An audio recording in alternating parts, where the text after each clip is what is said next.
money. And this is a little bit, again, why I'm glad that I didn't raise that money. Because we're looking at an even further devastated small business landscape, especially in our food system, as a result of folks who couldn't see the long term of where this might put them. Thank you for that, Brom. And so some thoughts. Damn. It's a lot. So what's underneath this? Because I know Brom pretty well, I'm able to really get to the core of what he's talking about. And the soul of what he's talking about is, what does a relationship-based economy look like?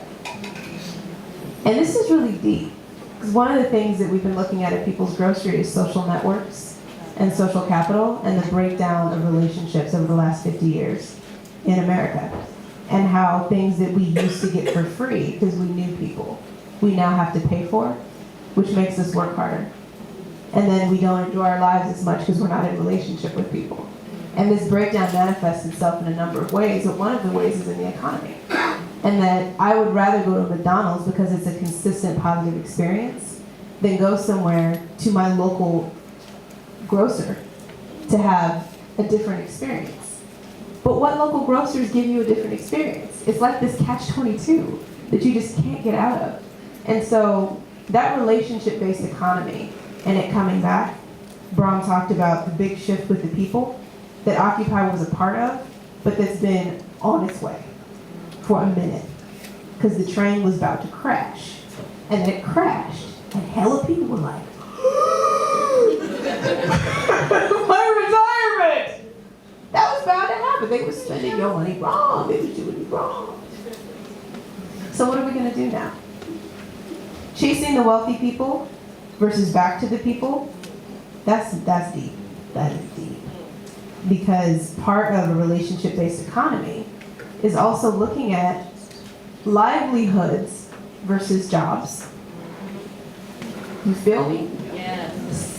Really deep concepts. How much do you really need to be happy? And what are you willing to share? This phrase, solidarity versus supplication, that is one of the reasons why I love Raj, because I get catchphrases every time I listen to the man talk. I'm going to use that. I might need a t-shirt that says solidarity versus supplication when I go to donor meetings. So, thinking about ending food deserts in 7 years, Michelle Obama's big call to action. What are the means and what are the ends? Ending food deserts in 7 years is a means to something. It's a means to healthier communities. It's a means to more sustainable economies. It's a means to a lot. But Walmart can't do everything, can't do the ends. Their means will get us to a different ends. So how do we shift the conversation away from the means and towards the ends so that we have a holistic conversation about what community transformation looks like? There it is. Brother Bryant, do you have something to share with us? I do. It's a great segue. He's cracking his neck, he's getting ready. He's about to share. You know what I'm saying? So this is an essay that precedes the Detroit Harvest Menu, and I'll read you some of the recipes. Ida B. Limeade, dedicated to the freedom fighter Ida B. Wells Barnett. Black-eyed peas and garlic ginger braised mustard greens with quick pickled mustard greens, sesame seeds, and tamari. Black forbidden rice, molasses, miso, and maple candied sweet potatoes, and rice wine poached Asian pears with spiced syrup. I'll start with a quote. It will become clearer to more millions that our good health depends on our making the good food revolution. Grace Lee Boggs. My wife and I are deeply moved by the partnership of Grace Lee Boggs and her late husband, Jimmy Boggs. For us, their relationship serves as an example of the immense power of two people sharing fervor for creativity and activism, as well as a romantic bond. The fact that they are an Afro-Asian couple makes them that much more relevant to us. More than anything, we are inspired by the impact that they had on progressive, radical movements in Detroit and beyond. I first discovered Grace while I was in graduate school. I learned that she had been active in social change movements throughout the 20th century, from civil rights to more recent efforts to restore abandoned urban centers in the United States. By the way, if y'all don't know, she's still in her 90s, theorizing, rioting. Y'all know who Grace Lee Boggs is, don't you? But it was not until I read her autobiography, Living for Change, in 2001, that I learned about her relationship and work with political activist and auto worker James Boggs. They married 1 year after Grace moved to Detroit in 1953. As a couple, they were influential figures in the radical wing of the civil rights movement. They co-authored 2 books, and in 1992 they founded Detroit Summer, a multiracial, intergenerational collective aimed at transforming Detroit through youth leadership, creative expression, and collective action. Years later, after reading about Detroit Summer, my friend Invincible told me, y'all know Invincible? Oh, yeah. Told me about her work as a mentor in the collective, and I was happy to hear that it continued to respond to the devastating economic effects of deindustrialization in Detroit. One of the most compelling aspects of Detroit Summer's work is its focus on generating alternative community control systems rather than solely reforming deteriorating old systems. I was most excited to learn that one of the major focuses of Detroit Summer's early work was food justice. For the collective, creating more access to healthful food was not only important for improving community health, but also for building stronger local economies, providing citizens with productive work, and healing the planet. In the mid-1990s, Detroit Summer paired gardening angels, elders growing their own food in neighborhoods, with young people to build hundreds of community gardens for families and communities. In a city where there was not one major grocery outlet, this was a radical act of self-determination. Detroit has blazed a trail for the good food revolution based in low-income urban centers, and its residents are reimagining what American cities look like in the 21st century. More and more people are looking to the city as a model for rebuilding historically marginalized communities across the United States and ensuring that all people have access to healthful food. As Invincible reminds us in our song Detroit Summer, you call Motown a ghost town, but the city's vibrant. In honor of James and Grace Lee Boggs and the influence they had on Detroit, these recipes draw on the flavors, staple, and spirit of Afro-diasporic and Asian cuisine. I dedicate this menu to Detroit Summer for bringing people of all races, cultures, and ages together to build power from within communities and create positive change. I send a power fist to the Detroit Food Justice Task Force and the Detroit Black Community Food Security Network for their work in Detroit's communities of color. And I raise a glass full of Ida B. Limeade to all the resilient and brilliant people living, loving, and learning in communities throughout the D. R.I.P. J. Dilla.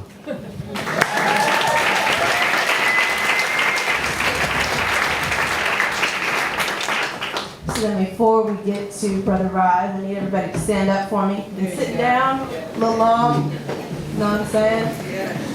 Stand up. Get up. Get on up. Get up. Get on up. All right, lift your hands. Wiggle your fingers. Lean over this way. I need you to let out a sound. Ah. Lean over this way. I need you to let out a sound. Ah. You need to put your arms down. Now roll your shoulders back. Roll them back. And I need you to let out a sound that tells me how this week went for you.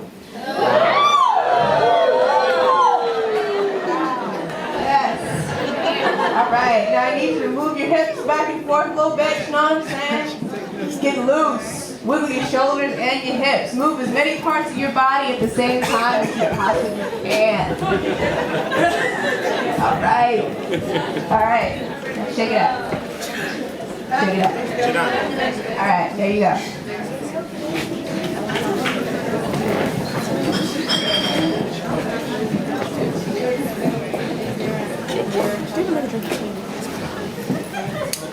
Now, Raj, now that we're all nice and the blood's flowing again, and it stops pooling at our hips, sitting in the chair. What's on your mind, Raj? I've got a 1-year-old. I haven't stayed up this late in years. And so my head's all over the place. I mean, in part, I'm thinking about the power of McDonald's, just because my 8-year-old birthday cake was a fat hamburger, a shaped cake. My parents, because I was eating so many hamburgers, they thought, well, he obviously wants a hamburger-shaped cake. Again, this is about sort of deep psyche. It's like you expect it to taste of beef, but it's actually sponge. And it was awful. But my parents do love me. But I'm thinking about that because if the USDA were to spend at the rate that McDonald's does its advertising budget, and McDonald's would spend for the whole year at the McDonald's rate advertising McDonald's crap. And if the USDA were to spend its healthy advertising budget at the same rate as McDonald's spent its budget, we would be done with advertising healthy food by just before noon on January 1st. And the rest of the year would be exclusively up to McDonald's. I mean, there is such little in the way, there's such little money spent advertising good food, healthy food, particularly in communities of color, but in general, that it's not surprising that McDonald's has kind of got a grip on our psyche. And so I guess what else I'm thinking about is, well, how do you break that? How do you recruit? And you do it through example, and you do it through joy. And that's why I'm just so excited by Bryant's work, is that actually what we have in the food movement that no one else, that the McDonald's has to buy, is pleasure, and the revolutionary potential of pleasure. And I think that there's, when one thinks of the Black Panthers and their survival programs, they had 40-odd programs around survival pending revolution. And the idea of these survival programs was to meet and exceed people's bodily needs so that they can plan for the revolution. And I think that's something, the idea of us getting together around a table and celebrating food can be a revolutionary act. But I guess the other thing that I'm thinking about, because I was hearing some amazing things from some comrades at the La Via Campesina about struggle in sub-Saharan Africa, is that even the table is a site of struggle. And so, you asked me to sort of go big and talk globally about some of the struggles that are happening outside the United States. And I'm really inspired by one that's happening in Malawi. And I know you've heard me tell this, but I think it's such a good story that it's worth talking about again. So in Malawi, there's a community that's neglected by the government and that has this HIV/AIDS clinic. And they noticed that people coming to the clinic were developing full-blown AIDS because they were malnourished. And so they were, well, how do we address that? We need to have improved food. Well, how do we have improved food? Well, we need to move away from industrial agriculture and farming with pesticides, and instead what we need is organic, sustainable agriculture. And so they do it, and it's fabulous. And you have yields that are much higher than if you use pesticides. And so you have this amazing system of organic agriculture using crops that have been out of circulation for a few generations because when the British came, they sort of brought with them crops like tobacco and maize. The British bringing good things everywhere. So in they came, the British. It's like, screw you don't need pearl millet, you don't need your leguminous crops. What you want is tobacco and maize, because everyone loves that stuff. And all of a sudden, now you find sort of generations of people rediscovering growing. What happens when you grow these leguminous trees that fix nitrogen in the soil and they provide shade cover so that photosynthesis can work better, and it's fabulous. And so you have this really higher rates of food and people growing crops that they haven't seen in a generation. Trouble is, of course, because they haven't grown pearl millet in a generation, people don't know what the hell to do with it. It's like kale. Kale before you've read any of Bryant's books. Obviously, after having read Bryant's works, kale is not an enemy anymore. But the idea, so they have these recipe days. You have 50 different families getting together and having an opportunity to discover how to cook these things for the first time often. And they cook together and they celebrate and they exchange. And then something very important happens. Now, let me take this step back. One of the things that happens when you grow more crops is paradoxically that you can find that you can have more crops in the field, but child malnutrition goes up. More crops in the field, but child malnutrition goes higher. How does that work? Well, it's because harvesting is women's work in Malawi. And so women have to carry water, they have to light fire, they have to bring firewood, they have to cook, they have to clean, they have to breastfeed, and then they have to harvest. So with more crops in the field, of course it's breastfeeding that goes down. Or it can be. And one of the most important things about these recipe days is that after having shared the pleasure and the joy and the discovery of doing new things with pearl millet, there's the discussion about, look, men, you need to do more of the work. And the discussions around, we had more crops, but then you took you took the crops, you sold it off, and you got drunk. And that's not okay. And having that discussion, I mean, it was already, we know that the personal is political, but all of a sudden the getting together and the eating together provided the venue for turning what was already political into something actionable. And that, I thought, was it's an amazing moment. And oddly, not oddly, I mean, as a result, they've tracked over the past 3 years after these recipe days, they've shown that actually child nutrition goes up and men are doing more of the work in the home. And that happened through the politicization of food and the possibility of doing that cooking together and eating together provided. And I think that's, it's that kind of politics that we need to be aware of. I mean, I'm on no moral high ground here, but I know that because I like the moral low ground.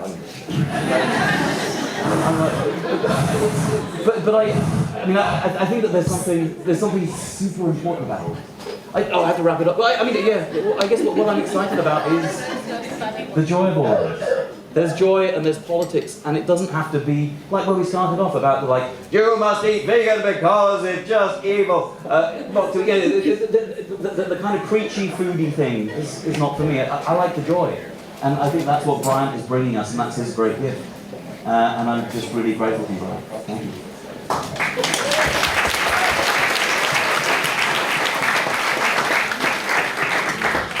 Thank you, Raj. So, what you two think? I mean, the thing, Raj is so brilliant fast, I can't even keep up. Rewind, please. I guess, for me, that story is really powerful. And you're paying real attention to what's happening internationally. I think much more than most of us in this room probably. Especially at sort of ground level. Is this story isolated? Or what is this representing? Is this representing a lesson that other communities can learn from, or is this representing a trend that's already happened? And you just chose one, story out of the hat. That's a great question.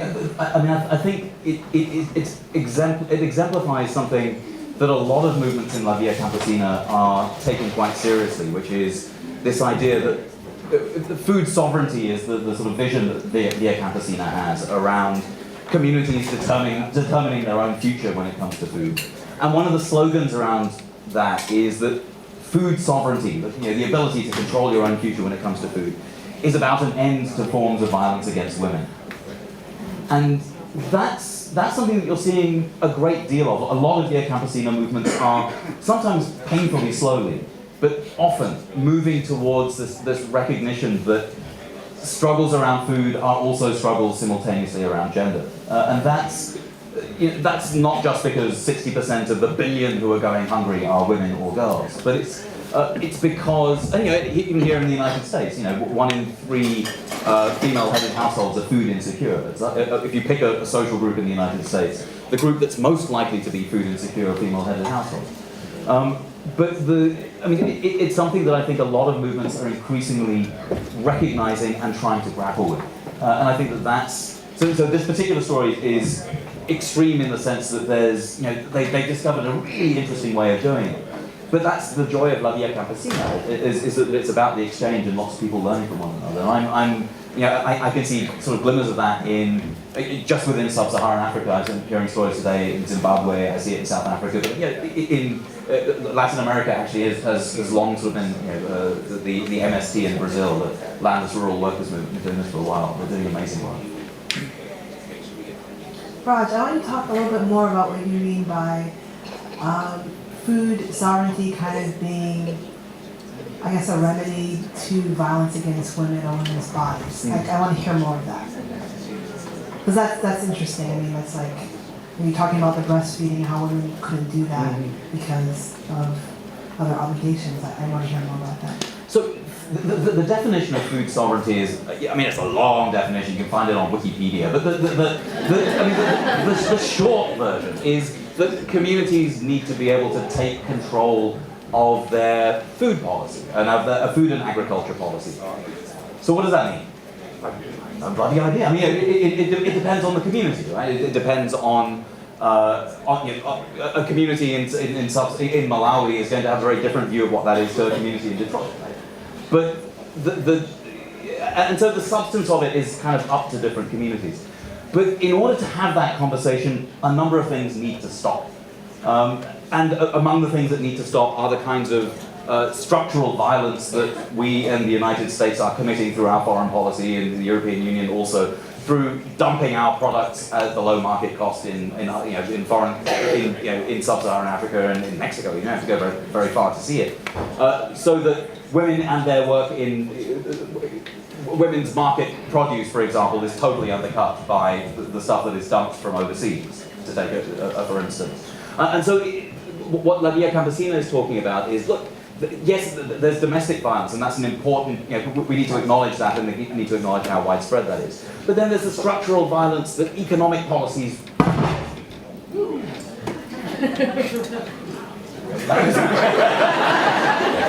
That's an appropriate sound effect, structural violence.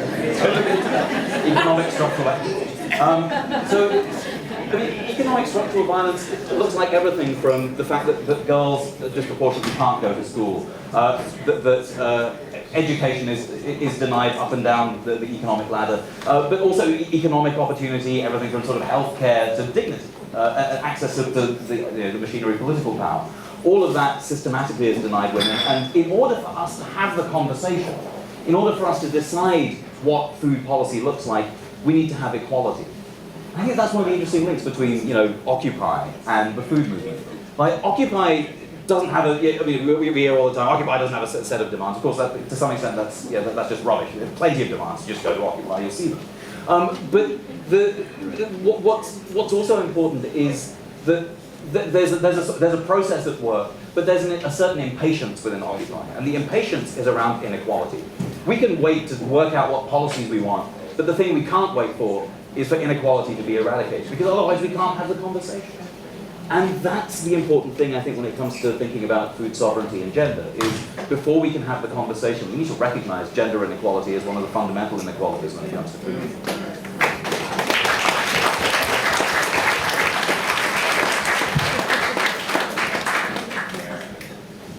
Got a little more time. Any other thoughts? This is a conversation. Brian, what do you think? You want to take us out? Well, first of all, can I just want to make Before you take us out, I have like a wrap up. we can wrap it up after that. It's not take out. Oh, Right. okay. We can do that. Oh, okay. Good stuff. Do you want to announce this now, or I can do it? Okay, so all three of my books have the texture biography. So this essay is personal, and I feel like it flows just so perfectly with what we've been talking about. So the menu is called Food Malayo's Feast, the Pan-African menu, and along with the menus, I actually offer resources. So the two websites that I suggest people visit after this particular menu are Via Campesina and the Greenbelt Movement.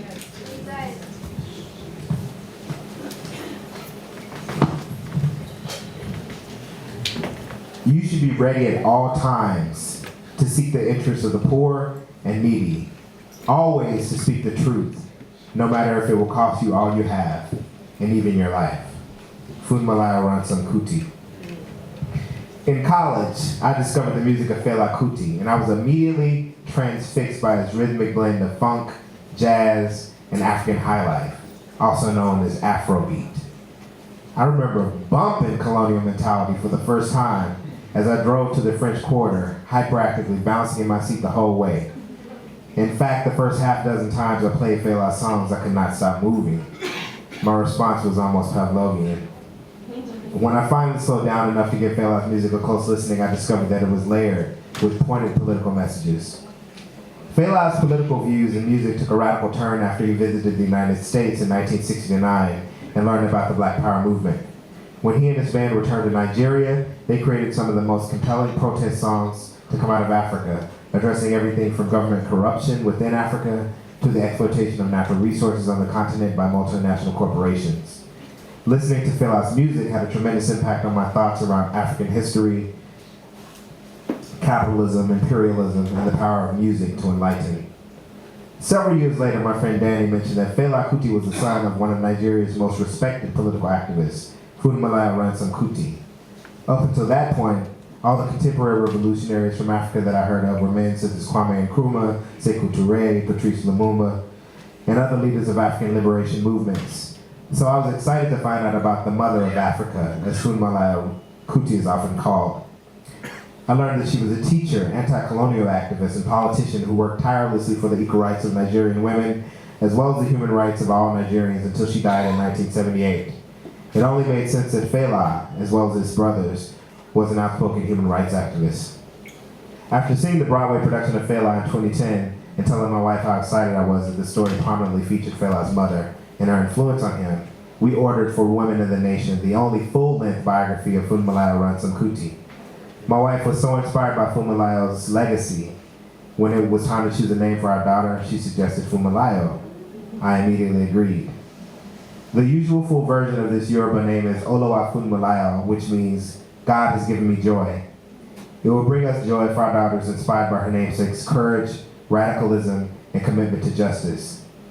This menu, influenced by the cuisine of Algeria, Nigeria, and Senegal, is dedicated to Funmilayo Ransome Kuti, my daughter, Funmilayo Chumui Terikun, and all the nameless and faceless mothers and daughters throughout the African diaspora who have worked to create a better world.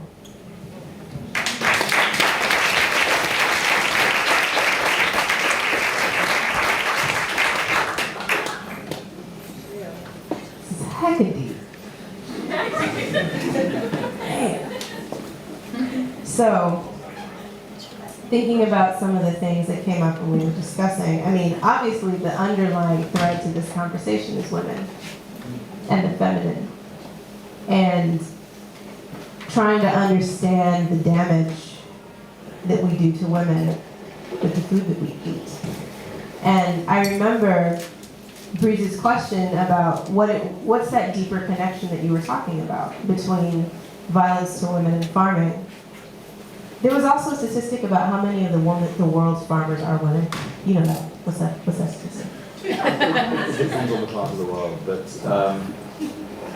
Says the researcher. There's not really a concrete answer to that question. But I remember hearing the statistic that lots of the world's farmers, were women.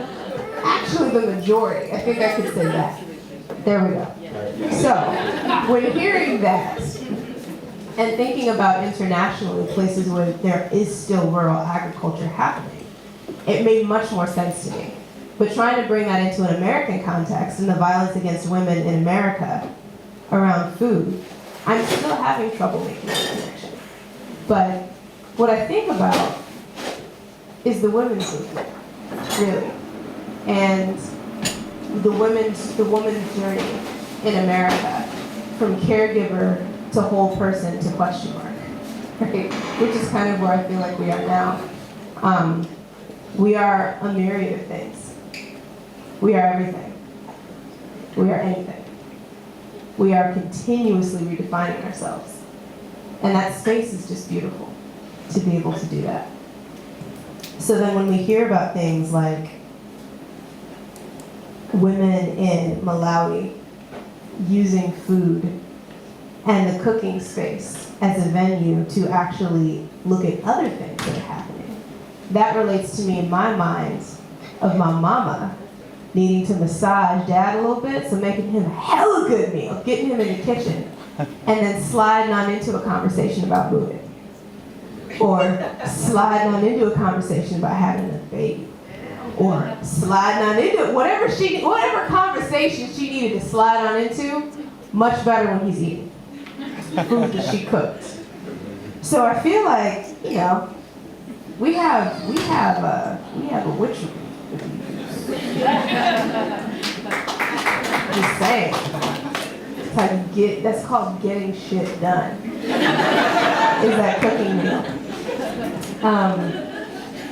And then thinking about, wanted to talk about the phrase revolutionary potential of pleasure, because that also connects to what I was talking about earlier with Bryant and his gift, and really how deep pleasure is, how deep it is.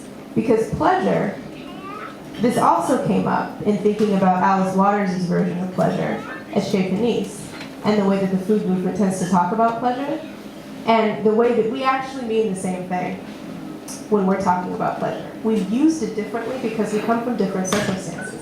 Pleasure for us is healing. When you've lost everyone in your family, you've lost your child, you've lost your parents, you may have been raped. Everything, especially thinking about women and the violence done to women's bodies. Sometimes the only thing you can do is feed her and hold her. Food is where we go when we are damaged and when we're in pain. It's a way to love with no words. And the pleasure of eating a meal is sometimes all you have when you're struggling. That is powerful. And that's what our communities have harnessed all over the world. And that's really, really the beauty of the food movement, is that it has the ability to heal everything. And then lastly, thinking about being in solidarity. We're going to move into question and answer now. And I think the question that's come up for me on the panel, listening to everyone speak, is what does it mean to stand with? And what are you standing for? What are you building? What are you healing? Are you healing your body? Are you healing the local economy? Are you healing your community through a conversation over a meal? And what does that really mean? Now, I believe it's question and answer time. So is that your question to ask? No, that was just a prompt, you know what I'm saying? For y'all to think about as you ask questions. I'm going to check my schedule here because I'm pretty sure we have questions and answers right now. Yes? Excuse me, can I just chime in? Yeah. My husband is in the room and the baby needs breast milk.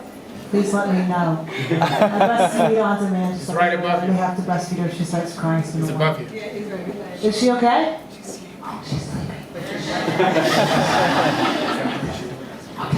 Good job. Okay. Talking about women. Get it together. Yes. I wanted to, when you were talking about the kitchen, it brought up to me as a 3-year-old child. And when we were little kids, okay, lipstick was this big, and the Avon lipstick was about this big. And they would, have these little lipstick things, and I would go in my aunt, who was 15, and I would always go into her lipstick. So I broke it, and I ran into the kitchen, where everything happened. My family was from New Orleans, that's part of my family, and there was, my grandmother was fixing some soup, and she took a bowl of soup, lipstick all over my face, put the bowl of soup, and I was down like this while my aunt was in there. She broke my lipstick. No, she couldn't have, because, I'm down like this. Because, and it was that food thing. If that pot of soup hadn't been cooking, I would have, gotten a lot of trouble. But it was this whole idea of how the kitchen met our needs. And as a 3-year-old child, all the way up, it was always about walking in that house and smelling that food. And no matter what was going on, no matter what kind of punishment I was on from my parents, when I got to my grandmother's house, everything was perfect. And as she left, I still, those smells, still, if I smell that, all those memories come back and just brighten my world to those moments. I just wanted to share that. Thank you, sister. Tell me your name. One more time. Daphina? Nice to meet you, Daphina. Thank you for sharing that. So, food, yeah, we do need a portable mic. Can we hook that up? What we have is a mic stand here. We don't have, yeah, thanks, Raj. Okay, so if you'd like to ask a question, come to the front, please. So that was food as a savior from punishment. In terms of meeting your needs. You're about to get in trouble, you better go get some food. Stick your face in it. We have another question? That's a new one for me. You got someone coming? Okay.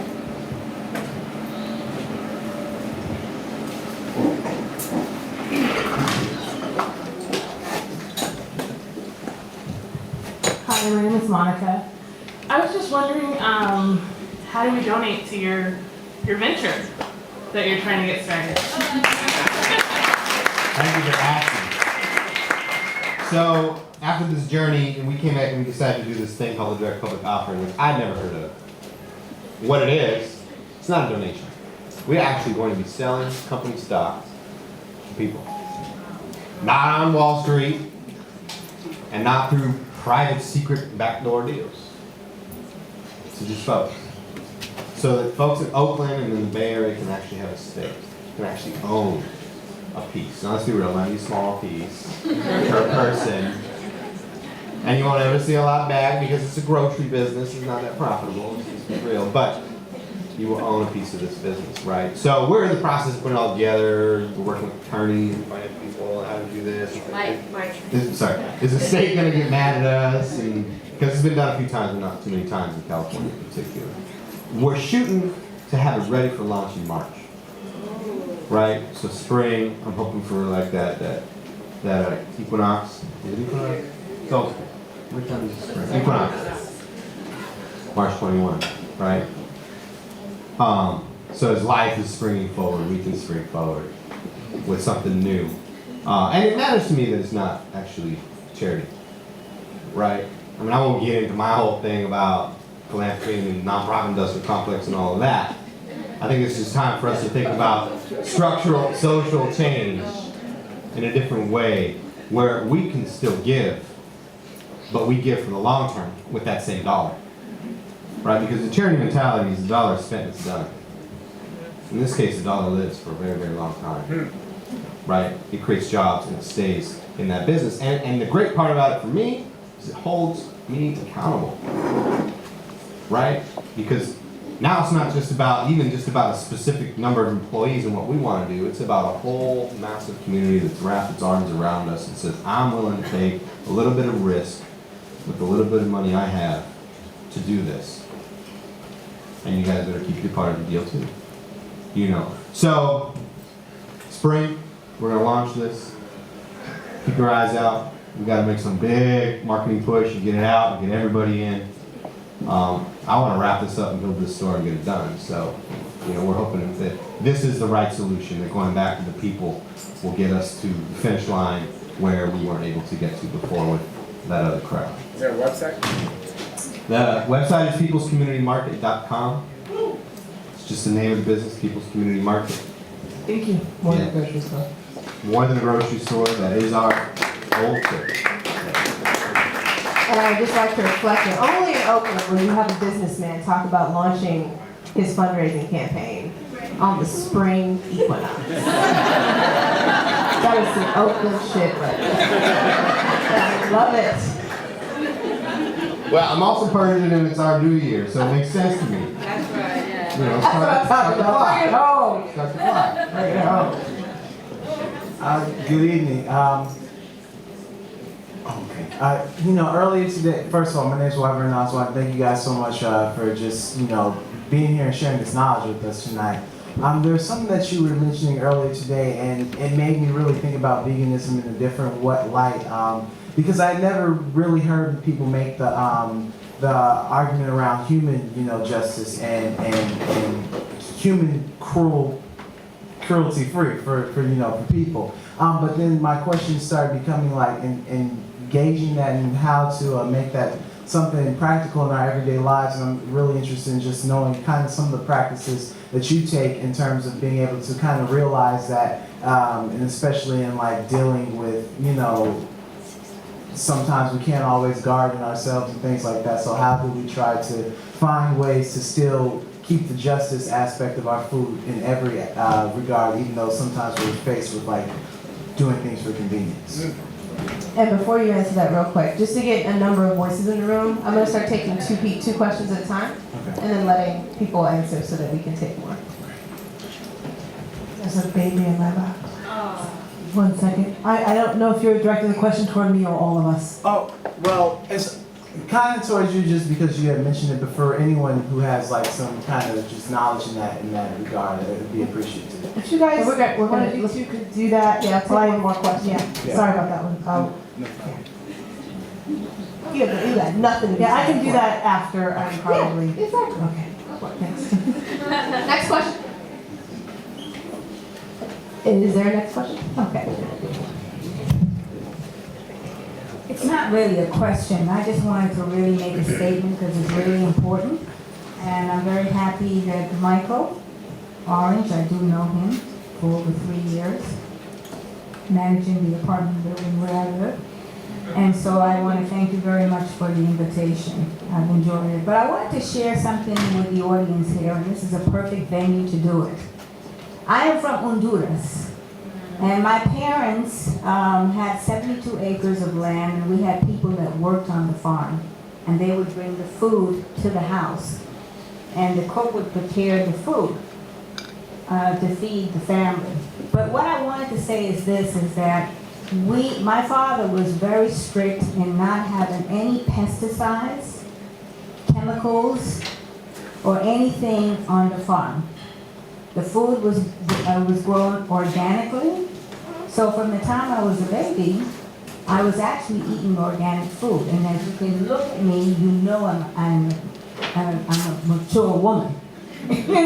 So I've been eating organic food. But when I came to the United States, that's when I was introduced to frozen food and all the other stuff, because my mother was going to Bellevue School of Nursing to be a registered nurse. And so then my stomach really got messed up. And so about 20 years ago, I became raw vegan. And so I just wanted to just let you know that, there are some people that have been eating organic food long before it became, popular by the Caucasian unit. They think that they brought organic food into our society. No, you did not. Not with me anyway. And with our family. So I just wanted to just really, really make that statement because it's really important, because I heard all this stuff here tonight and I thought, gee, maybe I need to bring it up here and just let people know, that there is somebody here that was organic from the time I was born. All right. Thank you, Michael. I really appreciate it. And I want Michael to stand so that people will know who Michael Orange is. Come on, stand up. No, stand up. Thank you, Michael. Thank you very much.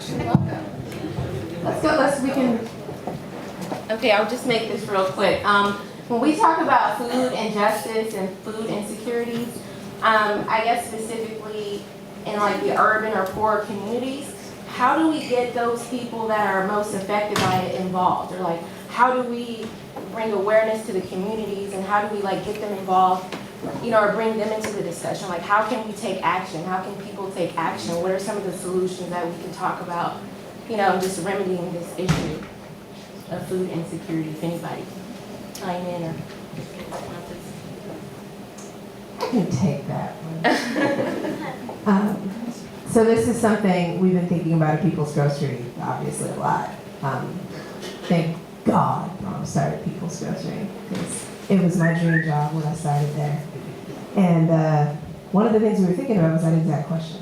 How do you not have that token community member Yeah. with the educated people of color who actually work there? You know what I mean? Like you get your 5 community members, you take the picture, and then the like black girl with a master's degree who's not from the community is actually running and getting paid. So we were really trying to figure out how do you not have that dynamic? Because I totally could have gone in that direction. It would be much easier.